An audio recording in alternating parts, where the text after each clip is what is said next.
It is that time again. Another top 5 list is on the way. And today it is the turn of the big Stompy Boys, at least the loyalist version of them, and the Imperial Knights, until quite recently one of the feared boogeymen armies of 10th edition, are getting their chance to show off a few of their better units.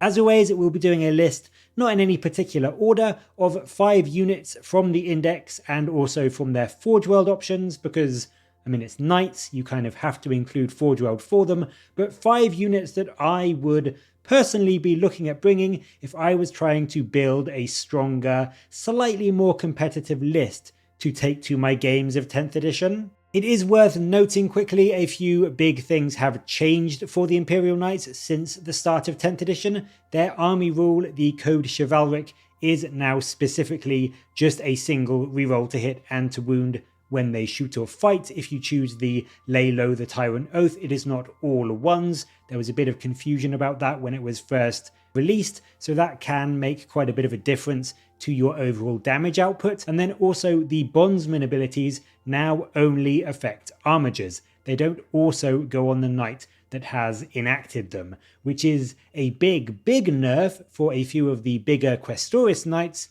but I think overall it probably is a good thing. It did make the knights very powerful with a few of those exceptionally good bondsman abilities. And then of course there are some minor changes, things like the changes to towering and also Overwatch and how stratagems work. That has all made a bit of a difference to knights alongside all the other armies in the game, so they definitely aren't quite the powerhouse they once were, but they do still have some very good, very solid data sheets to consider when you're putting their army together, so let's take a look at a few of them now. And straight into our number 5th spot, we start on the smaller side of things. We have one of our favourite little baby knights, the Armiger Warglaives. These fellas are a very cheap and cheerful 150 points, which gets you a genuinely solid set of stats. They have a 12-inch move, toughness 10, 12 wounds, a 3-up save, and a 5-up invuln against ranged attacks. They also get that 6-up Feel No Pain from the Imperial Knights detachment rule, so these guys, for their cost, are really quite durable. And they also have an OC of 8, so they can very easily bully smaller min-sized squads off of objectives and take them for you, which in an army where you are going to have a very small model count like the Imperial Knights is a super useful thing to be able to take advantage of. They can do really well in both melee and range. They have a good selection of options in both of those categories. Their Thermal Spear does a solid 2 shots, which are strength 12, -4 AP and D6 damage alongside the Melter 4 rule. So that is potentially 20 damage all in if the stars align, and it means you can do a huge chunk of damage to enemy vehicles, especially when you factor in that hit and wound reroll if you take Lay Low the Tyrants. You can get into Melter range quite quickly as well because of their good movement, and although you may not just insta-kill most vehicles with this, you can easily do a solid 7 or 8 or 9 damage to them, so you can severely damage most vehicles with this Thermal Spear, and then you can finish them off in melee, or you even have the option of taking a Carapace mounted Melter Gun, so you could potentially finish them off with that as well, although personally I prefer the option of the Heavy Stubber on the Carapace. That gives you up to 6 strength for -1 AP shots within 18 inches, so that I think is really great at adding just a bit more anti-infantry to your knights list, which is something you are really going to want to have when you have such a low model count army like the Knights. It means that you can kill vehicles with your Thermal Spear, but then still go into things like Marines or Guardsmen with your Heavy Stubber, so you can make even your individual Armigers as omnicompetent as possible. In melee, the Chain Cleaver also has 2 uses. It can either strike for 4 attacks at strength 7, -3 AP and a flat 3 damage, or you can go for that anti-infantry sweep, which is 8 attacks at strength 8, -2 AP and 1 damage. So this is still really good. It's going to be wounding Marines on 2s. It's going to cut through a lot of armor with that -2 AP. And yes, although it's only 1 damage, so you won't be insta-killing Marines, it's still going to do a good amount of work into them with those 8 attacks. And you will, of course, be able to just melt through things like infantry squads or fire warriors or even Eldari aspect warriors really easily with it. And this gets made even better thanks to the rule that the Warglaives have, which is called Impetuous Glory. And what this does is it gives them a sustained hits 1 when they have made a charge. So you could potentially, if you're going into a vehicle, and again if the stars align, get 8 strength 10 attacks, or you could potentially be getting up to 16 strength 8 attacks. So you really can do great work into vehicles and big monsters, or into infantry, as I said, both at ranged and when you get into melee. It is a brilliant all-rounder unit that can trade well into almost anything, and for just 150 points, it can do it very effectively. In the next spot, we have one of the bigger Questoris Knights, the Knight Warden. The main Questoris chassis is toughness 12, 22 wounds, a 3-up save, a 5-up invuln against ranged attacks, as well as a respectable 10-inch move and OC 10. So once again, this is very durable, it's very mobile, and it is very good at grabbing objectives. So again, this is going to mean that every single knight in your list is going to at the very least be relatively decent at almost everything, so you can make the absolute most out of your low model count army, which, will enable you to use anything to score those secondary points, to go and grab objectives, to bully stuff off of objectives, and to do reasonably well at both ranged and in melee. At 480 points, it isn't cheap by any means, but you do genuinely get quite a lot for what you pay for. In terms of weapons, its main gun is the Avenger Gatling Cannon, which is a 36-inch range gun with a frankly terrifying 18 shots. These shots are strength 6 with -2 AP and 2 damage, so yes, they're not amazing against tougher stuff like vehicles, but against infantry, anything from guardsmen to marines, this really will just melt through them like a hot knife through butter. In concert with the Warden's rule, which is thin their ranks, which grants the Warden devastating wounds when it targets enemy units that aren't monsters or vehicles, this thing really can quite easily wipe out entire squads of marines in one volley, or just put huge dents into things like Terminators or Lich Guard. Because crucially, this devastating wounds doesn't just go onto the Gatling Cannon, it's on all of its ranged attacks, and there are quite a few extra guns on the Warden. You get a heavy flamer, you get an option for a heavy stubber to add even more anti-infantry firepower to the mix, and then of course you have the carapace options, things like the autocannons or the Iron Storm missile pod for some extra 1 or 2 damage anti-horde or anti-flyer shots, or the Storm Spear rocket pod if you want to add even more anti-armor or anti-elite firepower to your list. The Storm Spear in particular is 3 strength 8 shots doing d6 damage, so on its own it's really good at just popping some extra damage into vehicles and tougher tanks, but equally with that devastating wounds buff, yes, it only goes off against non-vehicles or monsters, but actually that means the Storm Spear can be really quite scary into things like Terminators, because if you get that devastating wounds proc, you are going to be ignoring all of that armor and vulnerable save and pretty much be able to guarantee killing at least 1 or 2 Terminators thanks to that d6 damage. In melee, the Warden can also, like other Questoris chassis knights, take the Chainsword or the Gauntlet. Both have a strike and a sweep profile.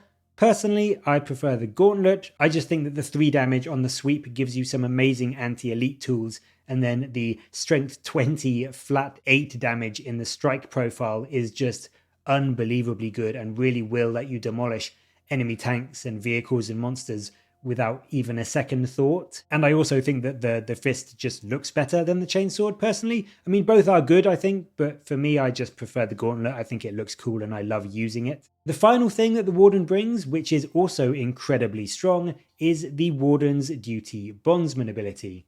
Now this was, I will admit, much better before. Previously, big knights would also benefit from the Bondsman ability, and they don't anymore, so this was a huge nerf to the Warden, I will admit, but it is still really good. It lets you choose an Armiger, and whilst it is under the effect of the Bondsman ability, enemy attacks are at -1 damage into it. So this is still a fantastic way to give more durability to your Armigers. You know, they've got toughness 10, 12 wounds, a 3-up save, a 5-up invuln, and a 6-up feel no pain, so adding -1 damage to that is going to make them genuinely a nightmare for your opponent to get rid of. So yes, this did get nerfed. It is a shame that the Warden doesn't get the -1 damage anymore, because that was what made the Warden just an easy must take.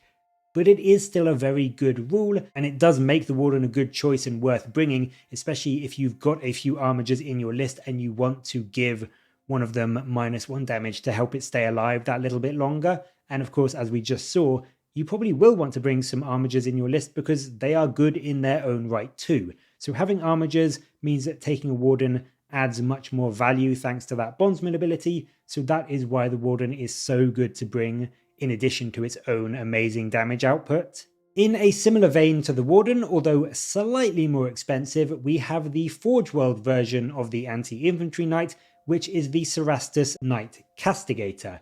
This has got a brand new plastic kit, so this guy is certainly worth picking up now because it's just much easier to build and paint and put together than the old resin one, but also coming in at 485 points, he's only 5 points more than the Warden, and he does bring a lot to your army as well. Like the Warden, he's got a terrifying main gun for chewing through enemy infantry. The Castigator bolt cannon has the same 18 shots as the Avenger Gatling cannon. It is still strength 6, -2 AP and 2 damage, but this time it's twin linked. So it is even better at pushing through those 3s to wound against things like toughness 4 Marines, but equally it can do a slightly better job against those tougher vehicles if that's all you've got to shoot at.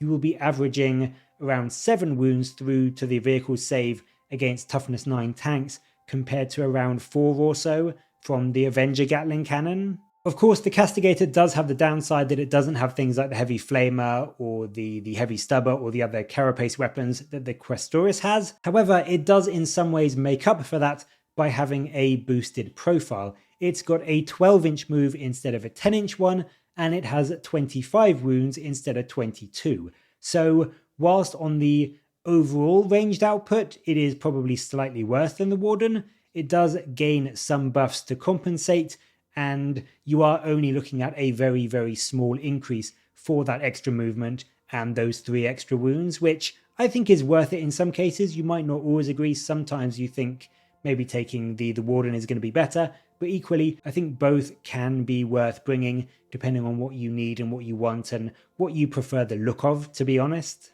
It also comes with a fantastically cool looking melee weapon in the Warblade. Again, this has a sweep and a strike profile. The sweep is 12 strength 9, -3 AP, 2 damage attacks, and then the strike profile will really let you chew through vehicles. It's got 4 attacks, which are strength 14, -4 AP, and a flat 6 damage. So that is, again, really tasty and really good at going into things like Marines, as well as going into things like Rhinos and Predators and Gladiator battle tanks. And then finally, the Castigator also brings 2 very nice abilities to the board.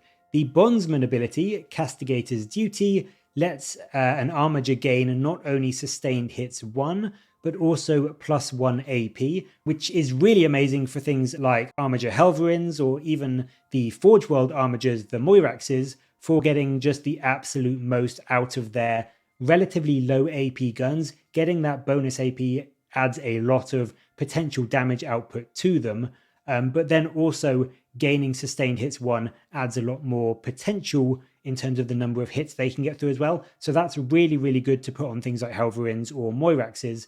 And then the Castigator also has Storm of Bolts, which means that enemy units, excluding monsters or vehicles that are hit by the Castigator, are suppressed, and they are at -1 to hit for their hit rolls until the start of your next turn. So whilst it can't do as much damage with its ranged weapons as something like the Warden, it does have that really nice buff and means that you can limit the return damage of an enemy squad. Even if you don't manage to kill them, just by hitting them, you can grant them -1 to hit. So it means that the rest of your army can potentially survive the fire back. So they're both good. I think they both have their pros and cons, but they are both definitely worth considering if you are running a knight list and you think, I definitely want at least a couple of guns that are high weight of fire, can go into things like Marines and other infantry bodies really well, and also have a few other nice buffs for the Armiger units around them. And on the topic of the little guys, we move back in the 4th spot to the Armiger Helverins. Unlike the Warglaives, these aren't multi-role, they are just 100% focused at long-ranged fire support. They still sport the same toughness 10, 12 wound stat line with the 3-up save and the 5-up invuln, but instead of a melee and a ranged option, they just have 2 autocannons. These are 4 shots each, so that is 8 shots in total at 48 inches, and they are a rather tasty strength 9, -1 AP, flat 3 damage. So they've got great strength, they've got great damage. The AP is kind of meh, yeah, only being -1, although as we mentioned with the Castigator, you can buff that and get them up to -2, which does add quite a lot more damage output to them, but they are just really, really good at sitting back, holding home objectives, screening out enemy deep strikers, and just putting a load of solid firepower downrange to support the rest of your knights as they move up to get into combat or grab objectives or just charge the enemy and rip them to pieces. And in that role, they are brilliant for 150 points. They also get a little bit of a bonus against flyers with their Skyfire protocols, which gives them anti-fly 2+ when they're in your deployment or near an objective. But I think overall, they are just reasonably cheap, and they are a solid way to have at least a few units to sit back in your deployment and shoot your opponent's long-range stuff, while the rest of your knights with probably better melee options make their way into combat. I think they're probably not quite as good as Warglaives overall, because I like having that option for good attacks in melee and at range, but if you are looking for some longer range fire support, these are a very, very solid pick. The one thing to note is just don't get them in melee, because they only have 4 attacks at strength 6, no AP and 1 damage. So they suck in melee, but they do have good movement, so just move them around your backfield, avoid melee, and just pepper anything that moves down in your opponent's deployment with 8 solid strength 9 shots. Finally, we move back to the Questoris Knights, and this one was in previous editions always the more expensive of the lot. He is now a still reasonably pricey 475 points, but he is not the most expensive of the options anymore, and that is the Knight Crusader. The Crusader, much like the Helverin, is your pure, unadulterated, long-range firepower option. He just has guns upon guns upon guns. As you might expect, he has a standard Questoris 10-inch move, toughness 12, 22 wounds, and the 3-up save, 5-up invuln against ranged, but unlike other Questoris Knights, he doesn't have any melee weapon. Instead, he just has 2 guns, 1 on each arm. Now, he has to take the Avenger Gatling Cannon, he can't swap that out, but as we've seen, that is quite a brilliant anti-infantry gun all by itself. On his other arm, he has an option. He comes with a thermal cannon, and he can swap it out for a rapid-fire battle cannon. Now, I personally prefer the battle cannon. The thermal cannon isn't bad. It brings you 2 D3 shots at strength 12, -4 AP, and D6 damage with Melter 6, and it's 24 inches range, so within 12 inches, he can potentially be getting up to 12 damage, and with 6 shots, potentially, he can get a maximum of 72 damage from 1 gun alone. Of course, that is rather unlikely, but still, the Melter is great for killing vehicles and going into other tough units like knights or monsters, but for me, I just prefer the all-round general usefulness that is the battle cannon. The battle cannon is D6 plus 3 shots, but it is also rapid fire D6 plus 3. So within 36 inches or less, because it's got a 72-inch range, that is 2d6 plus 6 shots. So it's a lot of shots. It's an average of 11, but a maximum of 18, and these are at strength 10, -1 AP, and a flat 3 damage. Both this and the Melter also have blast, so they can do a little bit more damage into bigger squads too. But for me, I just absolutely love the 8 to 18 shots at 36 inches. It is great against vehicles with strength 10, it's great against elites with that flat 3 damage, and it's great against big squads and hordes just by having so many shots and having blast. It is just an all-round solid gun, and it means your Crusader can sit back, it can buff up some Helverins with the Bondsman abilities, and then it can just go to town to your enemy from a safe distance all game long. The bondsman ability, as just mentioned, helps even more. It grants an Armiger +1 to hit on its ranged attacks, so giving this to something like your Helverins just gets them a bit more output from their autocannons, for example.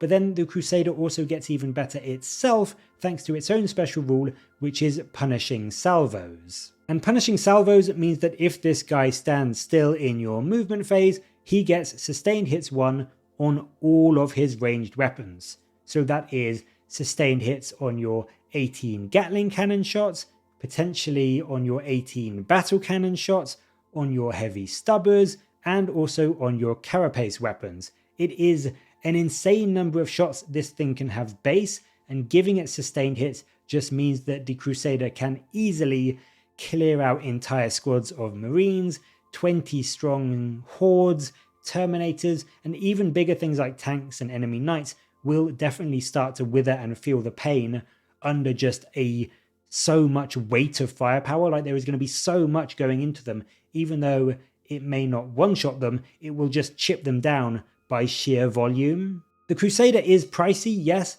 but with a Helverin or two in the backfield, I just think that that little unit can put so much pressure on your enemy's long-range shooting, or it can kill any big melee threats before they even reach halfway across the battlefield. There is just so much it can do from such a good distance. The Crusader is just unbelievably potent, and I think if nothing else, even if you aren't convinced by everything else that I've said, the fun of rolling like 30 plus dice from a single unit in a single turn is arguably worth bringing for that aspect alone. So the Crusader, I just think, is really good. He's fantastic at sitting back. He's really solid at putting a good amount of damage into infantry, into vehicles, into elites, and he also buffs Helverins, which are worth bringing for your backfield as well. So I think the Crusader is well worth a slot in your list, and even more so if he has got a Helverin to buff up and help him kind of keep your backfield safe. So that is the Imperial Knights. As I said, they are definitely struggling compared to how they were at the start of the edition, and I think some people would say the nerfs they've got have gone a little bit too far. But personally, all 5 of these units are still very, very solid, and I would say worth taking. They give you a fantastic mix of ranged and melee damage output, they give you some solid objective control, and they just give you some generally good movement to help you play the game, score points, and decimate your opponent in close combat or from 72 inches away. But as always, I would really love to know what you think of this list, which knights you would have included instead, and what you think of the Imperial Knights in general at the moment in 10th edition. Let me know your thoughts down in the comments below, and as always, thank you very much for watching. Please do like and subscribe for more Warhammer content from me, but until next time, I'll catch you later, guys.